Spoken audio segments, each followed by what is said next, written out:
12,000 सेवादार सुरक्षा इंतजाम की व्यवस्था देख रहे थे। ड्यूटी में तैनात पुलिसकर्मियों को हटा दिया गया है। पुलिसकर्मियों और सेवादार के बीच बहस हो गई थी।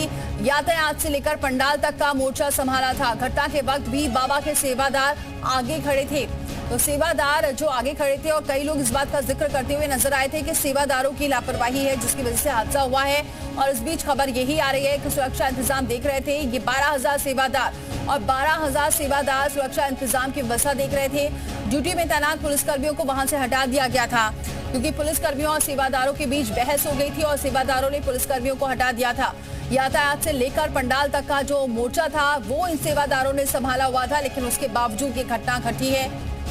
विशाल हमारे साथ जुड़ चुके इस खबर पर। विशाल, क्या जानकारी मिल रही है? 12,000 सेवादार थे और पुलिस से भी नोकझोंक हो गई और पुलिस वहां से हट भी गई। देखिए, बिल्कुल आपको बता दें कि ये जो बड़ी जानकारी सामने आई है उसके अनुसार आपको बता दें कि पुलिस से नोकझोंक जो है वो पुलिस के सेवादारों की हुई थी और कार्यक्रम शुरू होने से पहले ये पूरी नोकझोंक हुई थी और पुलिस कर्मियों को सेवादारों ने वहां से हटा दिया था। करीब 12,000 सेवादारों को वहां पे लगाया गया था कार्यक्रम में और जो रूट था जहां से बाबा को गुजरना था, जहां पे ये पूरा आता हुआ है, वहां पर भी पुलिसकर्मी तैनात थे, लेकिन उनको उनकी जगह से सेवादारों ने हटाकर पीछे कर दिया था और स्वयं ही आगे जो है डंडे लेकर खड़े हो गए थे। मतलब उन्होंने पुलिसकर्मियों को ड्यूटी करने से रोका था और सेवादारों ने बाकायदा वहां पर पुलिसकर्मियों को हटा दी। चूंकि संख्या बल में पुलिसकर्मी बहुत कम थे, जिसकी वजह से उन्होंने वहां से हटना ही उचित समझा और पीछे की तरफ आके खड़े हो गए। लेकिन जब ये पूरी घटना हुई तो उसके बाद सेवादार पूरी तरह से जो है चढ़ गए भक्तों के ऊपर और वहां पर उन्होंने भक्तों को पीछे भगाया, जिसकी वजह से भगदड़ भी बची। तो ये जानकारी सामने आई है कि पुलिसकर्मियों और सेवादारों के बीच में जमकर बहस हुई थी और बहस के बाद ही पुलिसकर्मियों को बैकफुट पर जाना पड़ा। लेकिन सवाल यहाँ विशाल ये भी उठ रहा है कि पुलिस कैसे बैकफुट पर आ सकती है, क्योंकि जिम्मेदारी पुलिसकर्मियों की भी होती है।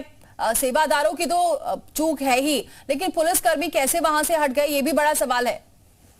देखिए, बिल्कुल निश्चित तौर पर ये बड़ा सवाल है क्योंकि पुलिसकर्मी जो है उनकी ड्यूटी थी वहां पर खड़े होने की, लेकिन चूंकि संख्या बहुत कम थी, ऐसे में ये कहा जा सकता है कि शायद इसी वजह से पुलिसकर्मी जो है उन्होंने पीछे हटना ही उचित समझा और उन्होंने ही जो है फिलहाल चूंकि ये कहा जा रहा है कि केवल 100 से ऊपर पुलिसकर्मी वहां पर 100 से कम पुलिसकर्मी थे और एक बड़ा एरिया था, तो इसी वजह से शायद अंदाजा पुलिसकर्मी को नहीं लग पाया और इसी वजह से जो सिपाही थे जो वहां पे ड्यूटी में लगे थे वो लोग पीछे हटना ही उनको ठीक लगा।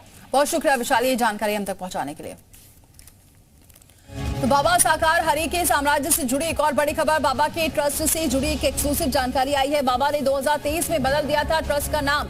श्री नारायण साकार हरि चैरिटेबल ट्रस्ट है नाम। पहले मानव सेवा आश्रम के रूप में ये ट्रस्ट चलाता था। 2023 में ट्रस्ट से जुड़ी कुछ रजिस्ट्री हुई थी और पटियाली के रजिस्ट्री ऑफिस में ये रजिस्ट्री हुई थी।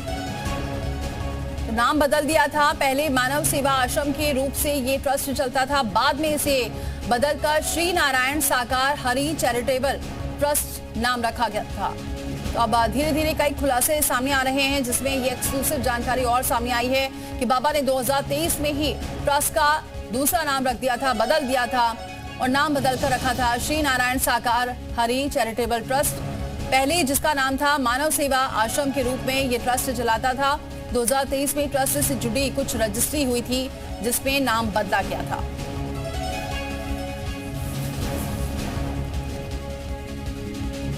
शाहजहांपुर में हादसे पर महिला भक्त का बयान सामने आया है, जिसमें महिला ने मौतों के जिम्मेदार बाबा पर सख्त कार्रवाई की मांग की है। सत्संग में हुई घटना में शाहजहांपुर के 4 लोगों की मौत हो गई है। मरने वालों में 2 बच्चे 2 महिला शामिल हैं।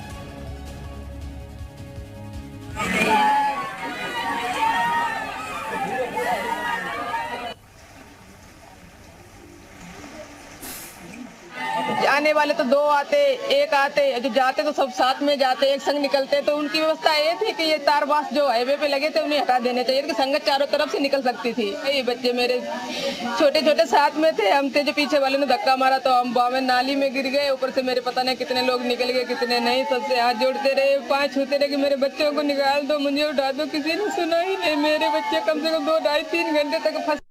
जो भी शासन से निर्देश दिए गए उसके तहत आर्थिक सहायता इनको दी जा रही है, उसकी कार्रवाई की जा रही है। बाकी यहाँ पे जो अंतिम संस्कार के कार्रवाई जो होने वाली है उसमें भी हमारा जो प्रशासन है, पुलिस प्रशासन, हम लोग लगे हुए हैं और परिवार को पूरा सहयोग दे रहे हैं। और इनकी बॉडी कल रात में आ गई थी और अभी इनके कुछ परिवारीजन और रिश्तेदार लोग आने वाले हैं। उनके आने के बाद जो है अंतिम संस्कार की कार्रवाई